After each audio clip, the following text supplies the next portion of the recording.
Welcome to the Align Podcast. Welcome back to this show, which is again helping you with your personal development to improve your life and the lives of those around you. Joined once again by my co-host and amazing friend, Lee. Good morning. Welcome, everybody. It is the throes and the months of bank holidays. I wanted to change the B for a W there. I hate bank holidays, dude. What are your thoughts on bank holidays? They don't mean anything to me. When I worked at Know How, I worked 4 days on, 4 days off. Yeah. So I just worked through bank holidays, and I've always done that ever since. I've never had a bank holiday off work, and I just always work them. I agree with that. I think my frustration is running a business that employs team, and I know they're going to listen to this, but it's like. And even like that psyche of the public and patients is like, oh, we're going to stop now. Yeah, everything stops. Dude, like the momentum is lost. And they're like, oh, we want to take time for our friends and our family. But in that moment, it's cool. But let's think about the bigger picture. Because then you get to like, it's, the end of the bank holiday and then you're having to whir it up again. You're feeling that anxiety, that frustration of getting started again. And that can really have an effect. Yeah, but as amazing as your team are, it's very difficult. No one's going to care about your business as much as you do, and this is true. They never will. As amazing as they are, it doesn't matter. It's true, but I think it's a concept. I'm not talking about team, but like for patients and life and health. Yeah. Like let's take for example the Christmas break. Yeah. Like, everyone takes a break on everything, and like all that effort they've put in, like boom, ruined. I posted about momentum on my story this morning. Actually, did you? Yeah. Yeah, you're dead right. Like it does totally. If you let it stop you. And I drove out yesterday, and I know it's a religious holiday, and people celebrate it for the reasons they celebrate it for. But I drove out yesterday, and I was like, it's like Christmas Day. There was no one about. Like it was dead. I went to Asda to get some Easter eggs for my friends' kids, and which annoys me because it's just turned into like a materialistic consumerism holiday, just like Christmas, which I think it does annoy me a bit. But you take you take that concept of it's a Christian holiday. Like this was meant to be a Christian holiday. Yeah. So obviously everyone who is not Christian is still having a holiday. Yeah. Jesus' example would not have been to have had a couple of days off. No. Jesus was someone who gave himself away every single day. He deliberately sit at the table with his enemies and his detractors to try and help better their lives and the lives of people around him. So it doesn't really make any sense. No. From where I stand from, if you want to, because the biggest argument you could have against a bank holiday would be, especially the Easter break, which we're in now, would be, it's a religious holiday, we all stop, we all take a break. I would say, well, if you really are a follower of Jesus, then you'd follow the example of Jesus. Yeah. There is one reason you love it, though. You came in here today and said, I love bank holidays. Because I feel like I'm getting ahead. Yeah. Like, dude, now I'm really, I'm smiling. If you're listening on the podcast, go and watch the YouTube. Because I showed Sarah this morning, I love bank holidays because I get ahead of people. Yeah. Because you know that you're putting in the work when everyone else is chilling. Yeah. So I would encourage, if you're listening to this and you're catching this episode before the next bank holiday of this month, then why not choose to do something on that bank holiday that can just step you forwards? And I suppose momentum and consistency is important. And it ties into similar what we're going to speak about today, which is goal setting. Because if you want to make the goal come true in the end, you need that consistency and that momentum to actually make it happen. Yeah. So goal setting, determining, I suppose, where you're going or where you want to go. Yes. So oftentimes people say, I want to do something different. I want to change my life. I want to improve. I want to do this. But then they don't really think about actually what it is that they want to do.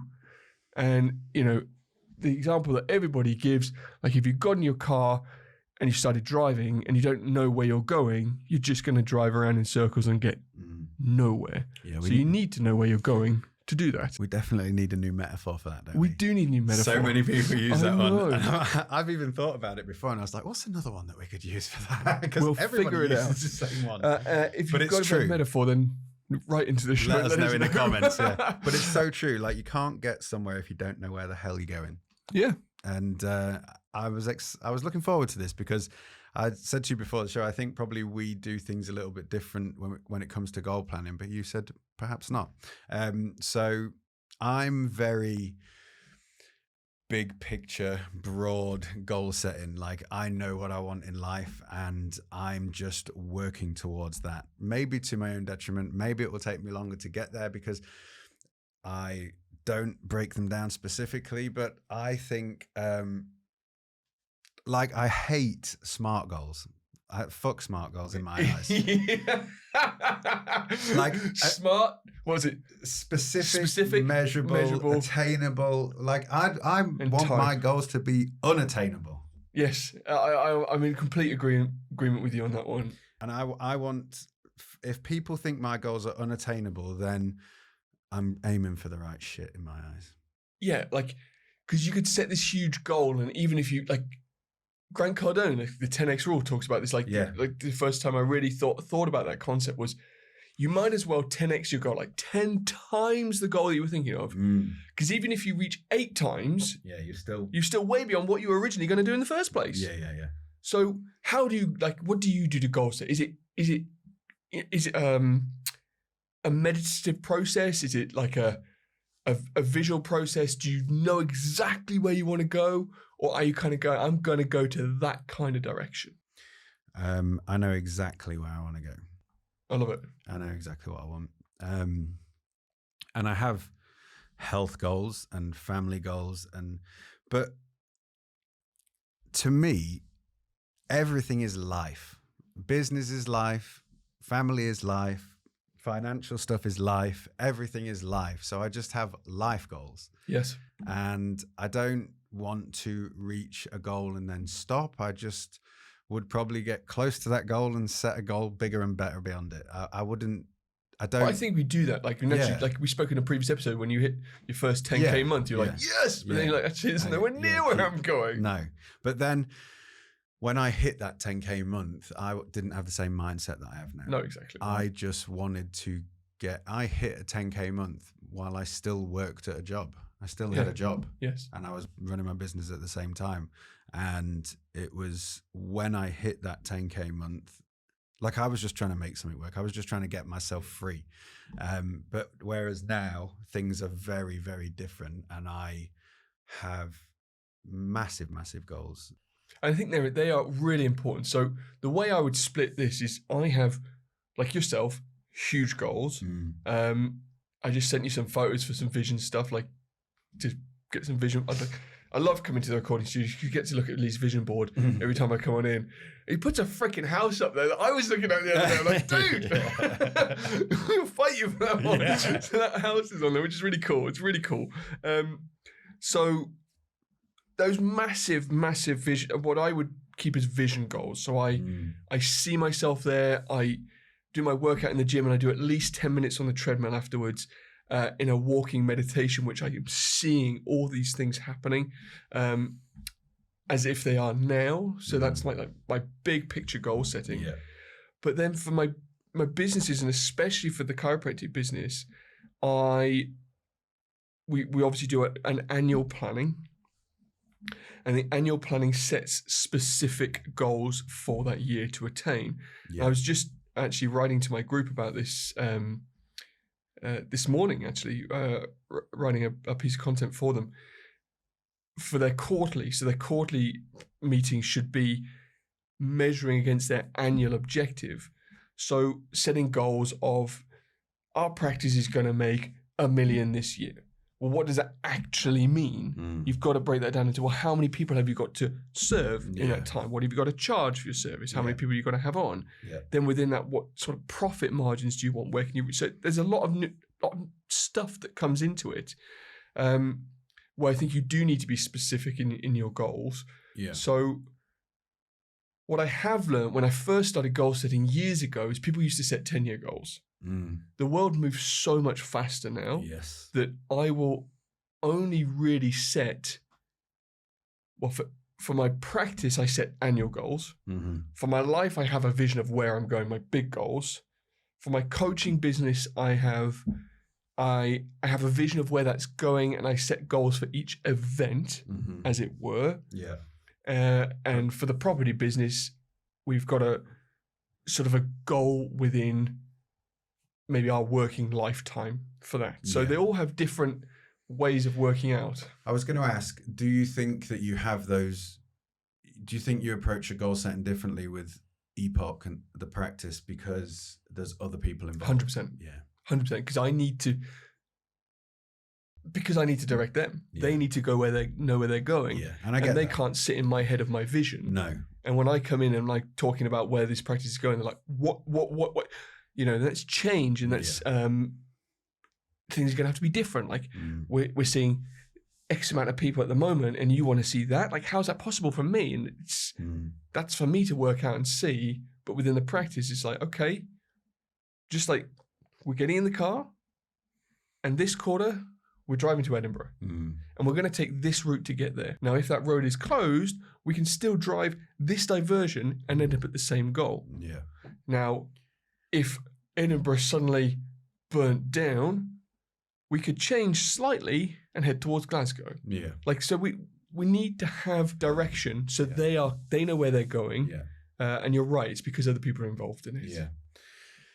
So much I was thinking then when you said that. I think so. There's that thing where everybody overestimates what they can do in 6 months or a year and underestimates what they can do in 5 years. So for me, it's always been quite a long-term thing. Not when I first got started. Like I said in the previous episode, I thought I was going to get rich quick.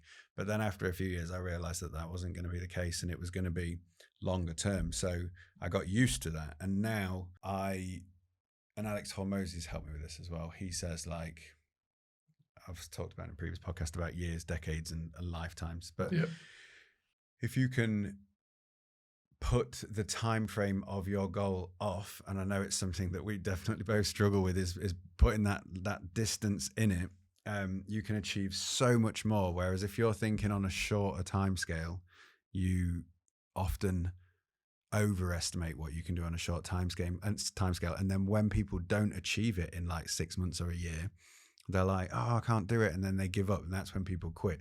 So you need to give it the time, which is why I have these massive visions and big goals. And also I work on my own a lot, so I can just know what the end goals are and just keep fucking going. But you also have you do have the tenacity to put the ethic in and the consistency in. Yeah. So for instance, like the 6-week accelerated program I take some people through, it's setting a 6-week goal for them that they want to achieve. Yeah.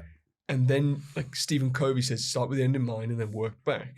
So instead of blindly taking steps forward, let's translate that back. You want to increase your practice by 30 people a week. What does that mean? If you're seeing people twice a week at the start, that's an extra 15 people. How many new patients do you need to get through compared to how many actually say yes to care? Like, you have to put all these things in and make some predictable steps.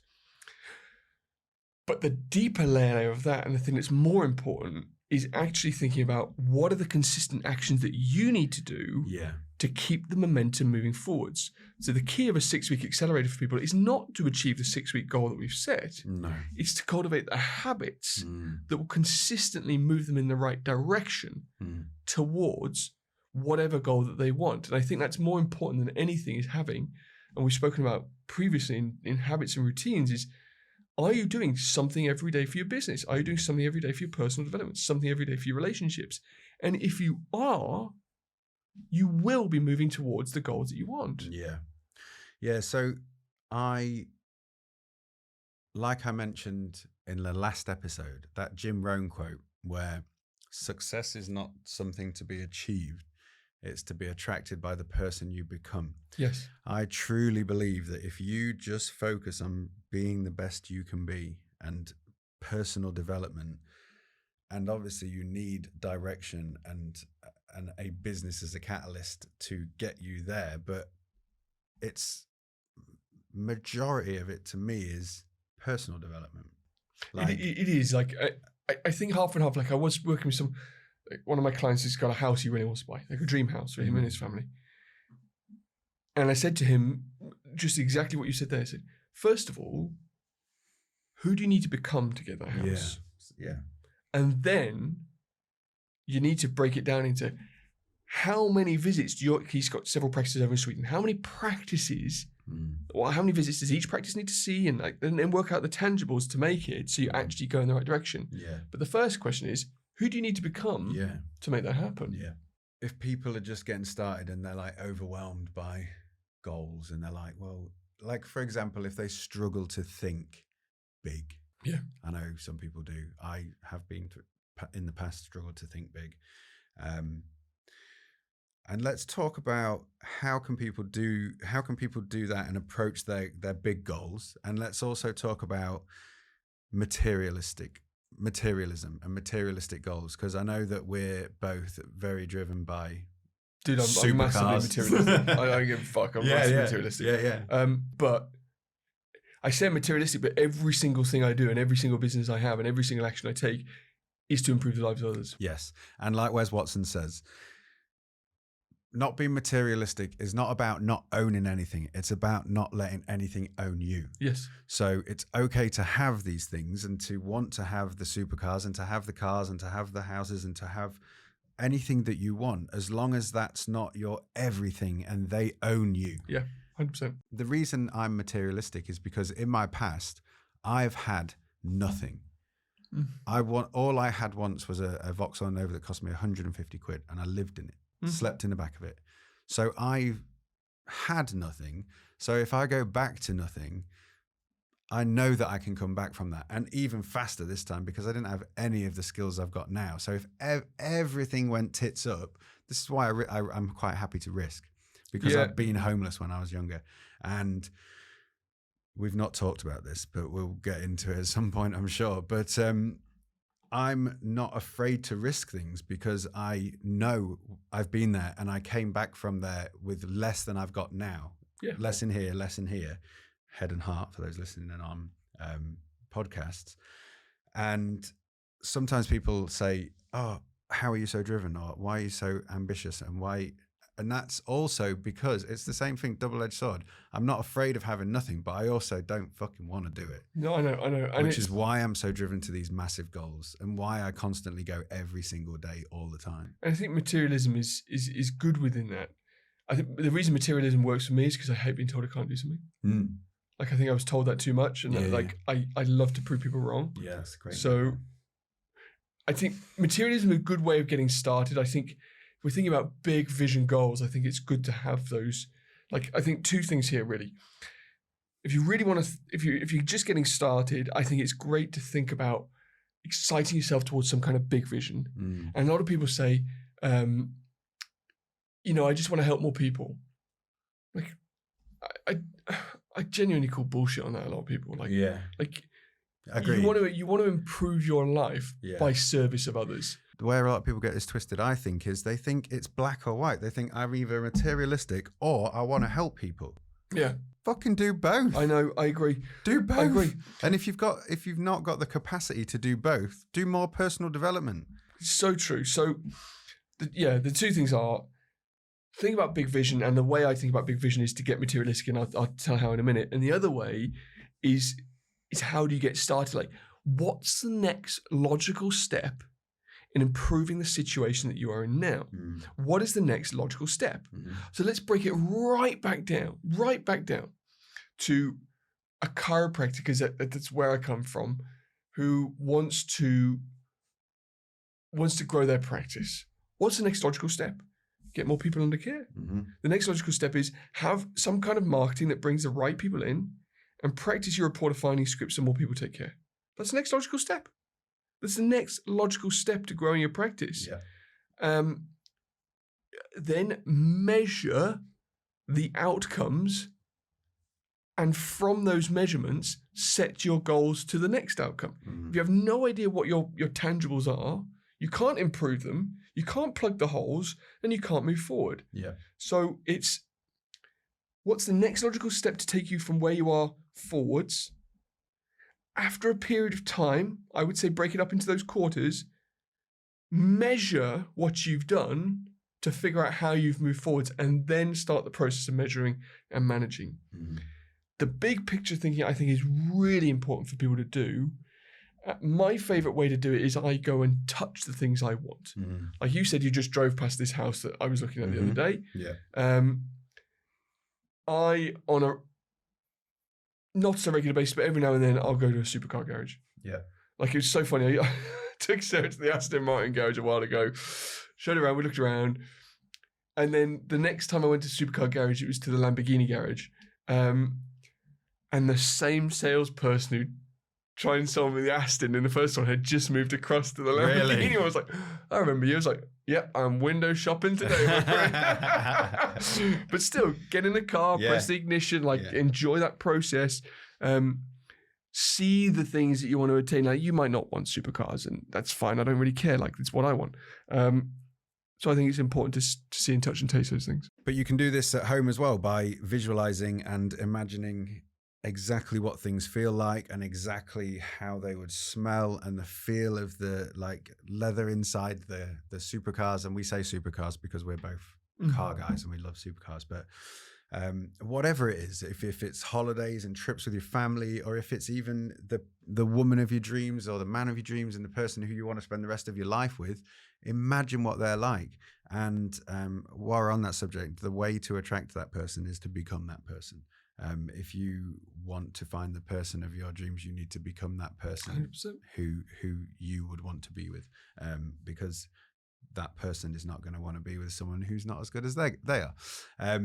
But yeah, visualize, and it doesn't matter what it is. It can be anything. For me, it is travel, family, homes, and vehicles. Yeah. Cars and motorbikes. Those are the things that I love. And coaching and helping people as well. But I'm not someone who will go and say that my main thing in life is to help people. But I have realized that if you want to be successful, you have to help people. It's how it works. And this is where that old adage of looking at people who are successful, who are wealthy, you say they must have trod on other people to get there. Yeah. Impossible. Yeah. No, because you only get money through providing value for other people. Yeah. Your values might not be, you might hate Amazon, you support your local bookstore. But Amazon has provided value to people over the years, which is why Bezos is so wealthy. Yeah. And it's funny because I was never... I just said, I'm not one who wants to help people and this and that. But then naturally that came because of chiropractic. Yeah. Like when I fractured my spine and I had these amazing results, it was naturally in me to want to bring more people to chiropractic and want to grow chiropractic. And the two go hand in hand. I think if you're a good person and if you want success, there will be something that you find that you want to bring to more people, or you want to provide people with a service and something that helps them in some way. You have to. No one who's a good person who wants to achieve something in life is going to go out there and be like, right, how can I fuck the most people over possible and make loads of money? It's just like the people listening to this and the people who we know, they're just not going to be like that. So yeah. So for me, those are the areas that I mentioned that drive me and push me forward. And I like to brain dump. So me and Laura sit down and we'll just list places we want to go, things we want to do, experiences we want to have. I have to G her on with the vehicles. I'm like, what do you think of this car? You'd like this one? Yeah? I said, I'm like, you see that? Would you like that? She's like, oh, I don't want that. Yeah. But it's funny, I don't know where Lord does this. I am always dreaming. Me too. It's annoying. Sarah and I have a conversation, I'll go quiet, and she literally will go to is you think about Lamborghinis again? Right. I'm like, yeah. But she gets it. Yeah. But I think, I know we're going off on so many tangents, but to distill this down, create that brain dump, or create a vision of actually what you'd like. Yes. Just start with what you'd like. Yeah. What would you like that you think is a little bit out of your reach now? And then think about what can you do each day to take you towards that. And if you do one thing each day to take you towards that, you'll be well on your way towards it over a period of time. And like you say, it doesn't happen overnight. No. It happens over a period of time. to help, maybe help listeners out, you shared your vision, but the visualization I have every single day starts with me waking up next to my wife in a house that's in the middle of the countryside. I look out my windows of the bedroom and I see the fields behind. I walk across my landing, I see one child. I walk across the landing, I see another child. I walk downstairs, the 2 dogs greet me. I stand out on the lawn, they go and run. I have my coffee and I thankful for everything that's happening. I come back in the house, I get in my brand new Range Rover, I drive to the gym, I work out, I drive here to the podcast studio, we record a podcast, and I see this beam of light shoot up in the air and drop down at every single nation in the world and post that podcast out. I then drive from there to the wellbeing center that I've got, which is full of people getting well. My family then come and join me there because we've got a cafe there at the same time. I drive home with them, we go for a walk, I have an evening with the family, I get up the next morning, I get in my Lamborghini, I drive to the gym, I train, and then I drive to the airport. You and I get on a plane, we fly over to Amsterdam, we teach thousands of people how to do better, and we come back to our own house in the evening. Sounds good to me. Sounds amazing to me. That's the vision I have every single day. Good to me. Like, but that's my vision. Everybody should have something beyond where they are that they can just simply, if I said to you, what's your vision? They could literally, like that, say it. Yeah. Because it's got to be that ingrained in our mind. Yeah, and that perfect day, mine's similar to yours, to be honest, but that perfect day or perfect 2 days is a really nice way to do it because you're not going to get it all done in one day. But a lot of people think, I just want to go and sit on the beach and chill, or I just want to do nothing. And it's not that. You need to be doing something and you need to be having some sort of impact in your life to be fulfilled. That's just, well, personally, like, it's true. What is it? Tony Robbins said the definition of fulfillment is growth. Yeah. Like, you can be happy for a period of time, but if you're fulfilled, you have to constantly be moving forwards. And the only way you're going to move forwards is to know where you're going, set a goal, and move yourself in that direction. Yeah. And like Gary Vee says, the clouds and the dirt. And that's very much how I operate, the clouds and the dirt. I have my big vision goal, and I know what habits I have to do every single day to move me forward. And I keep it simple. That's how I do it. I wake up early. I educate myself. I implement it. I work throughout the day to impact people and help them be better with their marketing and media and personal development. And I just keep going, and then that just moves me towards those goals. And I know it will. And when you think about it as much as I think about it, you know every step that's coming, and you know what you're doing the next thing. And I don't necessarily have to have these specific goals that I'm going to hit and then move forward and then hit and move forward. They're all in here. I know what's going on. I know where I'm going. I know what I'm doing. And that is to know your own mind. And that is because you've cultivated that. Like, we spoke, I can't remember, was this episode or the last episode? Yeah. The person who watches TV in the evening was the last episode. Yeah. Like, that person is putting somebody else's agenda in their mind. And no wonder they can't create their own vision. Yeah, a nefarious agenda at that. You're watching TV, you're getting programmed, believe that. But how many times have you watched a film in the evening? I do like film. But you watch a film in the evening and then you dream about that film. Yeah. And you have a shit night's sleep and you're like, well, I could have been dreaming about what I want and where I'm going. Yeah. So, Yeah. Own your mind, control your mind. Don't let other people influence it. And there's even things to do with the frequencies that the TVs and radios in this country and America are programmed at. So just look into that. Like, it's not just the shit that you're watching on telly. It's the actual frequency has an effect on you. Check out the solfeggio frequencies. They are frequencies that will improve your life. They're on Spotify. I listen to them every single day. And there's different frequencies, 528, 639, 369, 963, and put them on your headphones and sit and listen to them rather than watching telly. It'll do you the world of good. That's why I love you, Lee, because you're so far out there. It's amazing. Yeah, I am, but it's true. It's true, and it works. And I remember studying to white noise. Yeah. I used to put white noise on to study. Yeah. But if there's one frequency that will change your life more than anything, it's this frequency. Yeah. AP frequency, baby. So, you got anything else to add on that? No, I'm good. Awesome. Happy. So, thank you again, once again, for listening and watching. Make sure you please do subscribe. Please share this again with anyone you know. We are growing because we've created a vision for this. Yeah. It's growing. Yeah. But also because we want to add value to your lives, and we hope that you want to add value to other people's lives. And in doing so, please make sure you share this show, and we'll see you on the next episode. Lee, take care. Thanks, mate.